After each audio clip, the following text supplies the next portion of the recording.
We were continuing with male urethra. The last two parts are described subsequently with the perineum, the urethra in the bladder neck or pre-prostatic urethra, 1 to 1.5 centimeters in length, extends almost vertically from the neck of the bladder to the superior aspect of the prostate. The prostatic urethra is 4 centimeters long, continues with the urethra in the bladder neck, and descends throughout the prostate, very close to the anterior than the posterior surface, and forming a gentle curve that is concave anteriorly. The prostatic urethra, which is the widest and most dilatable part of the urethra, and as the urethra becomes completely encircled by the external urethral sphincter, the internal surface of the posterior wall of the prostatic urethra has notable features. The most prominent part is the urethral crest, a median ridge that has a groove, prostatic sinus on each side. The prostatic ducts, most of them are open into these sinuses. In the middle part of this crest is the seminal colliculus, a rounded eminence with a slit-like orifice, which opens into a small cul-de-sac, the prostatic utricle.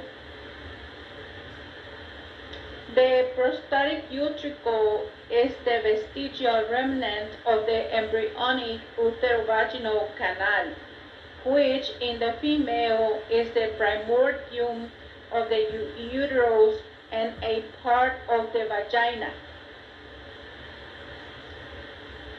And this is a minute slit-like opening of an ejaculatory duct on or just within the orifice of the prostatic utricle.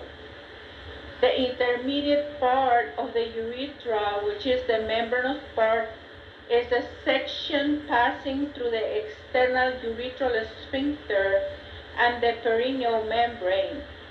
The short intermediate part extending from the prostatic urethra to the spongy urethra is the narrowest and least distensible part of the urethra. The arterial supply of the male urethra. The proximal two parts of the urethra are supplied by prostatic branches of the inferior vesicle and middle rectal arteries. The venous and lymphatic drainage of the male urethra. The veins from the proximal two parts of the urethra follows the arteries and have similar names. The lymphatic vessels pass mainly to the internal iliac lymph nodes. A few vessels drain into the external iliac lymph nodes. Innervation of the male urethra. The nerves are derived from the pudendal nerve and the prostatic plexus of the autonomic nervous system. This plexus arises from the inferior part of the inferior hypogastric plexus. In the female urethra, it is when the female urethra, approximately 4 centimeters long and 6 millimeters in diameter, passes antero-inferiorly from the internal urethral orifice of the urinary bladder, posterior and then inferior to the pubic symphysis. The external urethral orifice is in the vestibule of the vagina, directly anterior to the orifice of the vagina. The urethra lies anterior to the vagina. Its axis is parallel to that of the vagina. The urethra passes with the vagina through the pelvic diaphragm, external urethral sphincter, and perineal membrane. The urethral glands are present, particularly in the superior part of the urethra. One group of glands on each side, the paraurethral glands, are homologous to the prostate. These glands have a common paraurethral duct which opens one on each side near the external urethral orifice. The inferior half of the urethra is in the perineum and is discussed subsequently in this section. The arterial supply of the female urethra. The blood is supplied by the internal pudendal and vaginal arteries, venous and lymphatic drainage of the female urethra. The veins follow the arteries and have similar names. Most lymphatic vessels from the urethra pass to the sacral and internal iliac lymph nodes. A few vessels drain into the inguinal lymph nodes. The innervation of the female urethra. The nerves to the urethra rises from the pudendal nerve. Most afferents from the urethra run in the pelvic splanchnic nerves as in the male. Take a look in your atlas, the dissection of the posterior part of the prostate, when you will be able to see the ejaculatory ducts, the lateral ligament of bladder, the rectovesical ligament, retroprostatic fascia, tendinous arc of pelvic fascia, the prostatic utricle, and take a look in your atlas, the median section of the male pelvis and perineum, all the names and everything around. The male internal genital organs. The male internal genital organs include the testes, epididymis, which is the plural of epididymis, the ductus deferens, plural of ductus deferens, the seminal vesicles, ejaculatory ducts, prostate and bulbo-urethral glands. The testes and epididymis are described, right? We have already described this in the other chapter. The ductus deferens is the continuation of the duct of the epididymis, right? We say that is the left ductus deferens, vas deferens. And the ductus deferens begins in the tail of the epididymis, ascends in the spermatic cord, passes through the inguinal canal, crosses over the external iliac vessel and enters the pelvis, passes along the lateral wall of the pelvis, where it lies external to the perineum, parietal peritoneum, ends by joining the duct of the seminal vesicle to form the ejaculatory duct. During its course, no other structure intervenes between the ductus deferens and the peritoneum. The ductus deferens crosses superior to the urethra near the posterolateral angle of the bladder, running between the urethra and the peritoneum to reach the fundus of the bladder. The relationship of the ductus deferens to the urethra in the male is similar, although of lesser clinical importance to that of the uterine artery to the urethra in the female. The developmental basis of this relationship is shown, right? As we said, take a look in the atlas, right? All these names and everything that is related with these figures in your atlas. Posterior to the bladder, the ductus deferens at first lies superior to the seminal vesicle. then descends medial to the ureter and the vesicle. Here, the ductus deferens enlarges to form the ampulla of the ductus deferens. It then narrows at joins the duct of seminal vesicles to form the ejaculatory duct. The arterial supply of the ductus deferens, the tiny deferential artery, usually arises from the inferior vesicle artery and terminates by anastomosing with the testicular artery posterior to the testis. The venous and lymphatic drainage of the ductus deferens. The veins accompany the arteries and have similar names.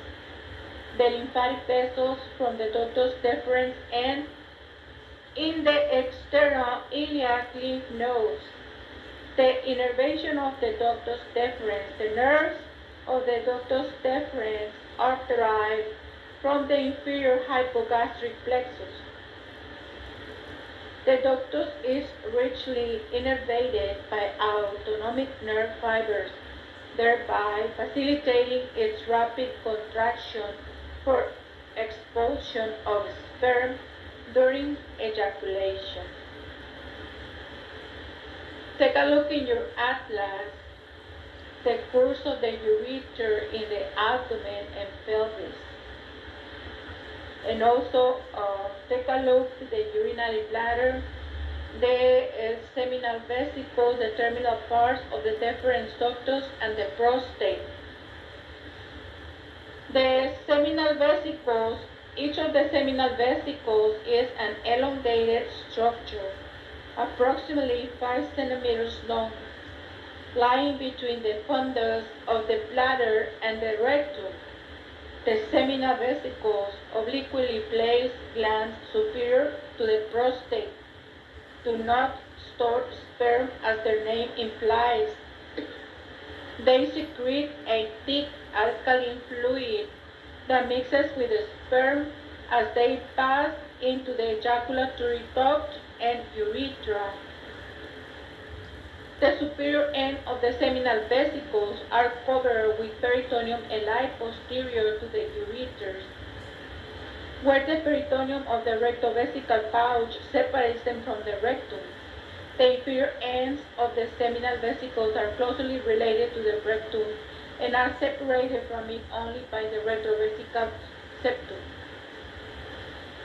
A membranous position. The duct of the seminal vesicle joins the ductus deferens to form the ejaculatory duct. The arterial supply of the seminal vesicles, the arteries to the seminal vesicles, derive from the inferior vesicles and middle rectal arteries. The venous and lymphatic drainage of the seminal vesicles. The veins accompany the arteries and have similar names. The iliac lymph nodes, especially the internal iliac lymph nodes, receive lymph from the seminal vesicles. Innervation from the seminal vesicles. The walls of these vesicles contain a plexus of nerve fibers and some sympathetic ganglia.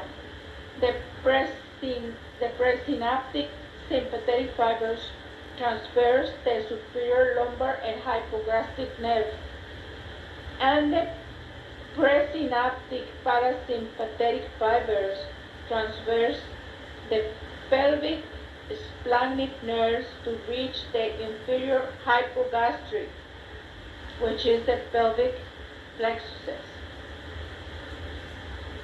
The ejaculatory ducts. Each duct is a slender tube arising by the union of the duct of a seminal vesicle with the ductus deferens. The ejaculatory duct, 2.5 centimeters long, arise near the neck of the bladder and run close together as they pass antero-inferiorly through the posterior part of the prostate and along the side of the prostatic utricle. The ejaculatory duct converges to open on the seminal folliculum by slit-like apertures on or just within the opening of the prostatic utricle. The arterial supply of the ejaculatory ducts, the deferential arteries, usually branches of the inferior vesicle arteries, supply the ejaculatory duct. The venous and lymphatic drainage of the ejaculatory duct, the veins join the prostatic and vesical venous plexus. The lymphatic vessel drains into the external iliac lymph nodes. The innervation of the ejaculatory ducts. The nerves of the ejaculatory ducts derive from the inferior hypogastric plexus. The prostate is approximately 3 centimeters long, is the largest accessory gland of the male reproductive system. The glandular part comprises approximately 2/3 of the prostate. The other third is fibromuscular. The firm walnut-sized prostate surrounds the prostatic urethra, has a dense fibrous prostatic capsule that is surrounded by a fibrous prostatic sheath, which is continuous with the puboprostatic ligament. The prostate has a base closely related to the neck of the bladder, an apex that is in contact with fascia on the superior aspect of the urethral sphincter and the perineal muscle. Muscular anterior surface featuring mostly transversely oriented muscle fibers continuous anteriorly with the urethral sphincter that is separated from the pubic symphysis by retroperitoneal fat in the retropubic space, a posterior surface that is related to the ampulla of the rectum, inferolateral surfaces that are related to the levator ani. Although not clearly distinct anatomically, the following lobes of the prostate are traditionally described. The anterior lobe of isthmus lies anterior to the urethra. It is fibromuscular, the muscle fibers representing a superior continuation of the urethral sphincter muscle and contains little, if any, glandular tissue. The posterior lobe lies posterior to the urethra and inferior to the ejaculatory ducts. It is readily palpable by digital rectal examination. The lateral lobes on either side of the urethra forms the major part of the prostate. The middle median lobe lies between the urethra and the ejaculatory duct and is closely related to the neck of the bladder. Some authors, especially urologists and sonographers, divide the prostate into peripheral and central internal zones. The central zone is comparable to the middle lobe. Within each lobe are 4 lobes, which are defined by the arrangements of the duct and connective tissue. The prostatic ducts, 20 to 30, open chiefly into the grooves. The prostatic sinuses that lie on either side of the seminal colliculus on the posterior wall of the prostatic urethra. The prostatic fluid, a thin milky fluid, provides approximately 20% of the volume of semen, a mixture of secretions produced by the testes, seminal vesicles, prostate, and Bulbo urethral glands. The arterial supply of the prostate. The prostatic arteries are mainly branches of the internal iliac artery, and especially the inferior vesicles arteries, but also the internal pudendal and middle rectal arteries. The venous and lymphatic drainage of the prostate. The veins join to form a plexus around the sides and base of the prostate. This prostatic venous plexus between the fibrous capsule of the prostate and the prostatic sheath drains into the internal iliac veins. The prostatic venous plexus is continuous superiorly with the vesicle venous plexus and communicates posteriorly with the internal vertebral venous plexus. The lymphatic vessels terminate chiefly in the internal iliac and sacral lymph nodes. Innervation of the prostate parasympathetic fibers arise from the pelvic splanchnic nerves. The sympathetic fibers derive from the inferior hypogastric plexus. Take a look in your atlas, everything related with the schematic coronal section of the female internal genital organs. So we're going to continue developing the next.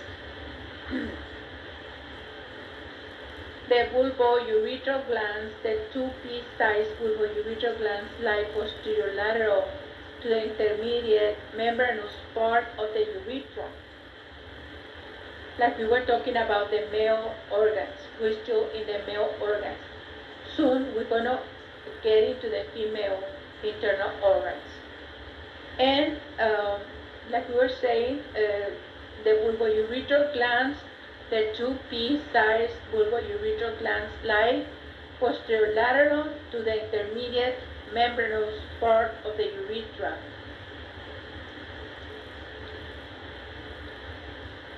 The ducts of the bulbo-urethral glands pass through the inferior fascia of the urethral sphincter, which is also known as perineal membrane, with the urethra and opening through minute apertures into the proximal part of the spongy urethra in the bulb of the penis.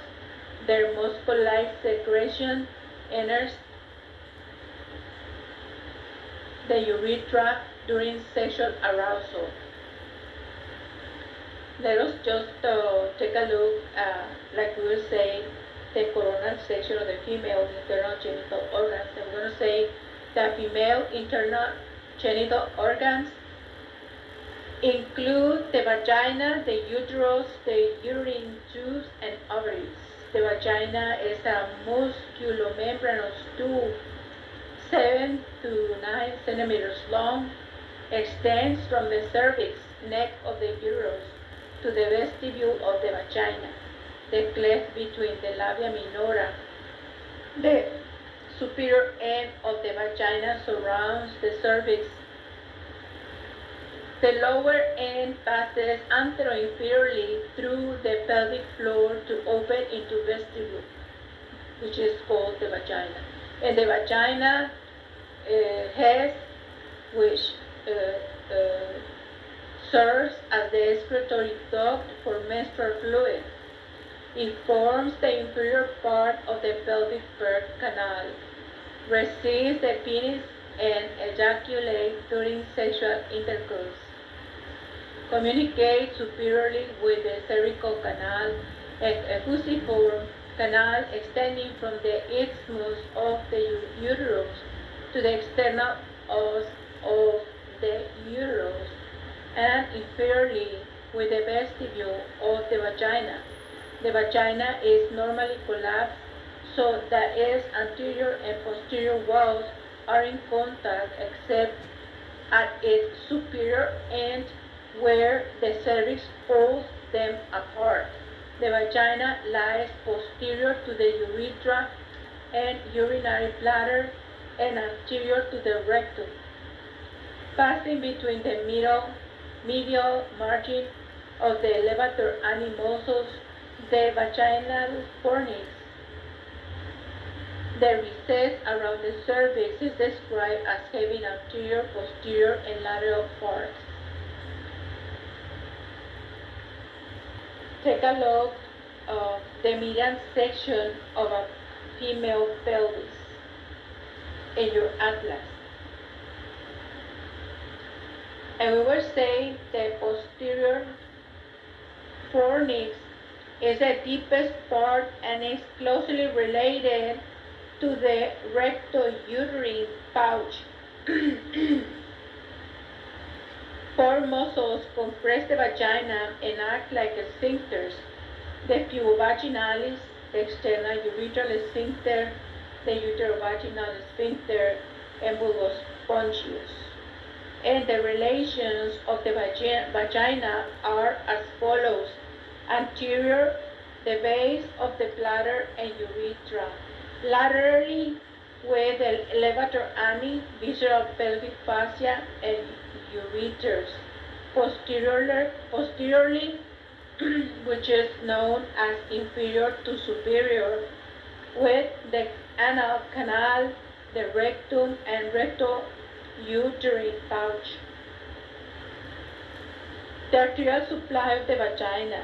The arteries supplying the superior part of the vagina derive from the uterine arteries. The vaginal arteries supply the middle and the inferior parts of the vagina, derived from the middle rectal artery and the internal pudendal artery. The venous and lymphatic drainage of the vagina. The vaginal veins form vaginal venous plexuses along the sides of the vagina and within the vaginal mucosa. These veins are continuous with the uterine venous plexus as the uterovaginal venous plexus and drain into the internal iliac veins through the uterine vein. This plexus also communicates with the vesical and rectal venous plexuses. The vaginal lymphatic vessels drain from the parts of the vagina which are superior part into the internal and external iliac lymph nodes, and to the middle part into the internal iliac lymph nodes, and inferior part into the sacral and common iliac nodes, as well as into the superficial inguinal lymph nodes. The innervation of the vagina. Most of the vagina, which is superior 3/4 to 5 feet. Let us repeat this one again. The innervation of the vagina. Most of the vagina, which is considered superior 3/4 to 4 feet, right, is visceral in terms of its innervation. And the nerves to this area of the vagina are derived from the uterovaginal plexus, which goes with the uterine artery at the junction of the base of the peritoneal broad ligament and the upper part of the fascia transverse cervical ligament. The uterovaginal plexus is one of the pelvic plexuses that extends to the pelvic viscera from the inferior hypogastric plexus. The sympathetic, parasympathetic, and visceral afferent fibers pass through this plexus. Sympathetic innervation originates in the lower thoracic spinal cord segments and passes throughout lumbar splenic nerves and the mesenteric hypogastric series of plexuses. The parasympathetic innervation originates into the S2 through S4 spinal cord segments and passes through the pelvic splenic nerves to the inferior hypogastric uterovaginal plexus. Afferent fibers from this part of the vagina accompany the parasympathetic fibers through the uterovaginal and inferior hypogastric plexuses and the pelvic splenic nerves to cell bodies in the spinal ganglia of S2, S3, and S4. Only the lower of 5th to 1/4 of the vagina is somatic in terms of innervation. The innervation of this part of the vagina is from the deep perineal phalange of the pudendal nerve, which conveys sympathetic and afferent fibers, but no parasympathetic fibers. Only this somatically innervated part is sensitive to touch and temperature, even though the somatic afferent fibers also have their bodies in the spinal ganglia of S2 through S4. Take a look in your atlas, the muscles compressing the urethra and vagina. The uterus. The uterus is a thick-walled, pear-shaped, hollow, muscular organ. Lies in the lesser pelvis, normally with its body lying on top of the urinary bladder and its neck, which is the cervix, between the urinary bladder and rectum. In the adult, the uterus is usually anteverted, tipped anterosuperiorly relative to the axis of the vagina, and antiflexed, which is the urine bodies, flexed or bent anteriorly relative to the cervix, so that its mass lies over the bladder. The position of the uterus changes with the degree of fullness of the bladder and rectum. Although its size varies considerably, the uterus is approximately 7.5 centimeters long, 5 centimeters broad, and 2 centimeters thick, and weighs approximately 90 grams. During pregnancy, the uterus enlarges greatly to accommodate the fetus. The uterus is divisible in two main parts, which is known as the body and the cervix. The body, forming the upper two-thirds, has two parts. The fundus, which is the rounded part of the body that lies superior to the orifice of the uterine tubes, and the isthmus, relatively constricted region of the body, approximately 1 centimeter long, just above the cervix. And the cervix, which is the cylindrical narrow inferior part that protrudes into the uppermost vagina. The uterus is where the embryo and fetus develop. During pregnancy, the uterus enlarges greatly. The body of the uterus lies between the layers of the broad ligament and is freely movable. It has two short faces.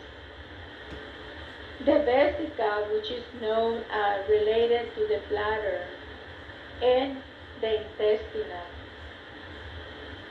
The uterine horns are the superolateral regions where the uterine tubes enter. In the postpudental premenopausal woman, the body is the pear-shaped superior two-thirds of the uterus. During childhood and post-menopause, the body and cervix are approximately of equal length, height, with the cervix being of a great diameter, thickness. The slit-like uterine cavity is approximately 6 centimeters in length from the external os of the uterus to the wall of the fundus. The cervix of the uterus, approximately 2.5 centimeters long in an adult non-pregnant woman, is divided into supravaginal and vaginal parts.